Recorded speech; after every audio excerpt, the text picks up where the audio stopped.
Very special thanks to Philip Raby Specialist Cars for of course providing the Porsche 911 in this review, and of course if you are based in the south of the UK and looking in particular for a Porsche, but as you will have seen from some of my other car reviews, some other very specialist and very lovely stuff as well, then you may want to give them a look. And even if you want to service a Porsche or even find something specialised, of course you can find all of those details on their website by hitting the link in the description below this video.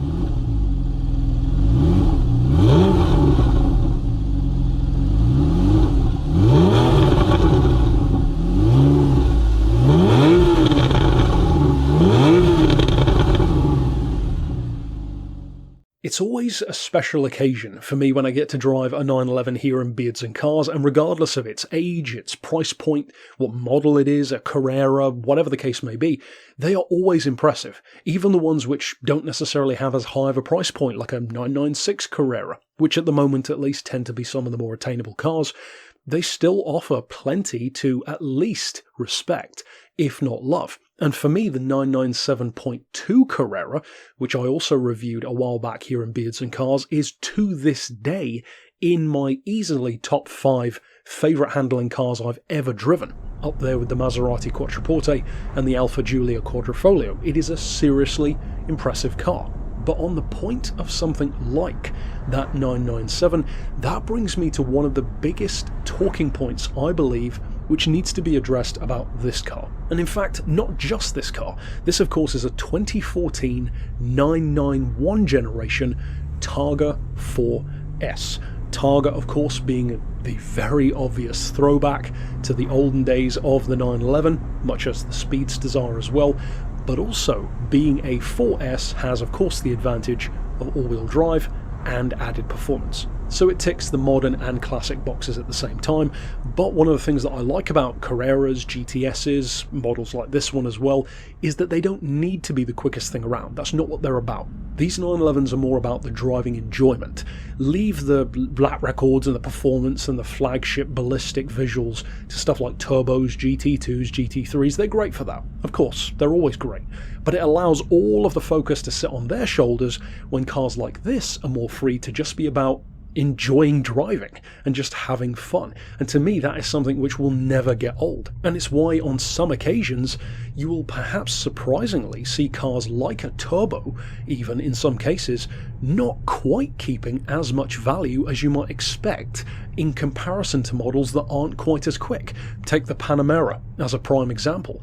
A decent turbo will cost you sometimes less than a decent GTS, even though the turbo is a far quicker car, because it's not as much about the driving feel as a GTS is. So in terms of used values, long distance, appeal for collectors and otherwise, you can never quite tell what the best 911s are going to be, but you can have a good idea. And I think that ones like this, throwback, homage vehicles like a Targa, they have a pretty good chance of being more collectible choices. Now, the thing that I wanted to touch on in comparison to that 997 in particular is that the biggest difference in more recent years about 911s is their size.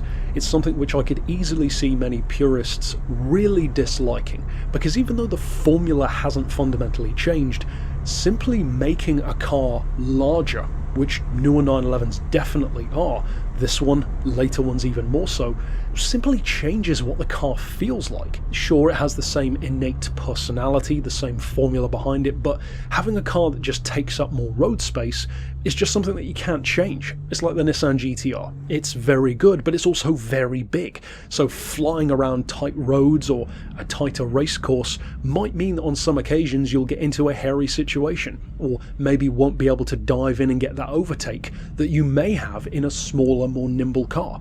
An older 911 being a prime example. The older 911 is, as I said, one of my favourite handling cars.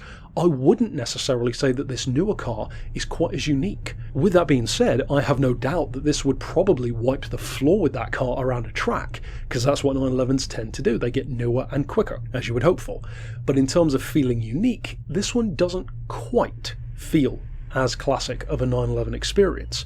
That, I believe, will put some purists off. But it doesn't just apply to the Targa. I think for those purists, they probably won't like any current 911 because they are so much bigger and bulkier looking. The simple fact is, though, they don't drive like that. They may not feel classic, but they certainly feel quick, and they are exceedingly forgiving. This car is so fast, but also feels like you're in total control at all times. Gone are the days of 911s feeling like they're these leery, edge of your seat, barely controllable cars, which in some cases is probably justified to feel that way.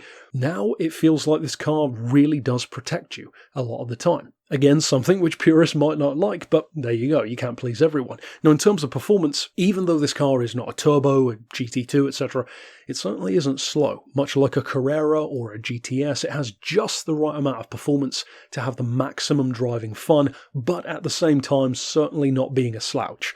This has a 3.8 litre, of course, flat 6 engine. This is a 4S, so of course it has all-wheel drive, mostly rear-wheel drive, and then some front-wheel drive grip when you need it, which is a nice way of setting it up. It means that you'll still have that more traditional feel until you're about to maybe lose a little bit of control, and then it will kick in and help you.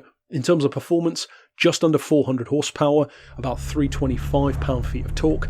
So what that equates to in reality, at least in the case of this 7-speed PDK model with, of course, paddles, is 0 to 60 in a quoted 4.6 seconds, but it's a Porsche, so it's definitely quicker than that, probably more like 4.2, 4.4, and the top speed is around 183 miles an hour. Now, of course, with this one being the Targa, it is more of that throwback model with the fancy folding roof, that very iconic, distinctive silver roll bar looking Targa top, and it does look very nice. I personally could easily see this particular model being one of the 991s that maybe does become more collectible, because if you look at, for example, even older ones like a 911 Speedster, for example, they tend to get crazy high in terms of desirability, collector's appeal, value.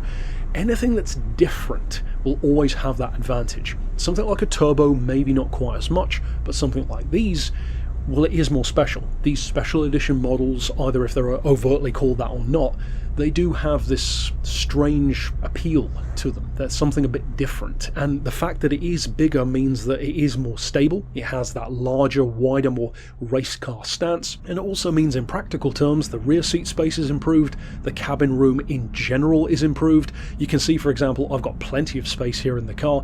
And that also means that both as a regular use vehicle, let's call it, because I wouldn't necessarily go so far as to say it's a daily. I mean, you could use it every day if you wanted to, I guess, but most people probably won't. Certainly, though, as a long distance car, given that these can actually average around 30 to the gallon, which is quite impressive for the tech, and it shows how far things have come, it means that this is, I would actually say, a superb choice of long-distance car. For me, that's where the real deciding factor comes in terms of 911 enjoyment. The one that you're going to prefer, I think, really does come down to what you plan to use it for.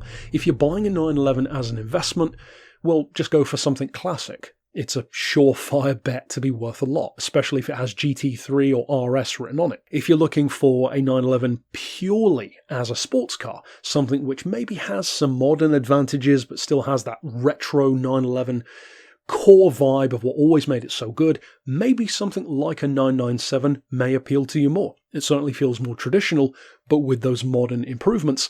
If, though, you are looking for a 911 which has the latest and greatest advantages in efficiency, in quality, in reliability, in long-distance use as a tourer, as well as a sports car, or even a daily, if you wanted to push it that far, that is where these latest cars, I believe, really come into their own. Some purists won't like them because they are more forgiving, because they're bigger, because you could even argue it's starting to get a little bit away from what the 911 started as. I could certainly see people saying things like that. But let's be honest, those are the exact kind of sentiments that purists will have about pretty much every new generation of 911, unless it's an original car. So you will never please everyone. Ultimately, all 911s, regardless of how popular they are, even the more accessible ones like a 996 Carrera, at least at the moment, they're still a good investment. I mean, even what you could call a bargain basement 911 is still a 20 grand car or more, so they're always a surefire investment. And some of the more unique models, more exclusive models, more throwback models like this one and others, well, they're of course an investment. They always are. It's just a matter of when and how much they skyrocket. Ultimately though, that's it for my thoughts on the Targa 4S. A fantastic car, brings a lot of what I love about the other 911s. I do still love the fact, and this is something which kind of undermines the jokes that people make about how 911s are just the same thing over and over again. People who make that joke mostly, and I won't say in all cases, but probably mostly haven't actually driven that many 911s, if any, because if you actually do drive a few, for example me at the moment, I've driven a 993, a 996, 997, 991, and they are very, very different to each other. Over the span of a few decades, they have changed a lot. The core of what makes it what it is, you could say, is still there, but they feel so different in every way that matters. Ultimately, I think this is a perfect 911 for the modern age. Is it a bit softer? Is it a bit more forgiving? Has it lost its way a little bit? Those are things that you can argue back and forth all day long. For me, I will say that I still personally find the 997.2 to have more engaging handling, but engaging doesn't necessarily mean quicker. So if you want performance, the newer car definitely has the advantage there. The fact that it is more forgiving, is better as a long distance car, and is a bit bigger, I would say those are the best things in its quiver, the sharpest arrows, if you will. But if you own one of these, if you've driven one, or even if you just want to weigh in with your thoughts on a 911, of course do so down below, and of course stick around on the channel in coming days as well, wherein I will be featuring another Porsche from Philip Raby as well, something a bit different though, a Macan Turbo. So of course, if you want to hear my thoughts on that one, or if you want to check out my other 911 reviews, you can find them here on the channel, and until next time, I'll see you then. But for now, as always, thanks for watching.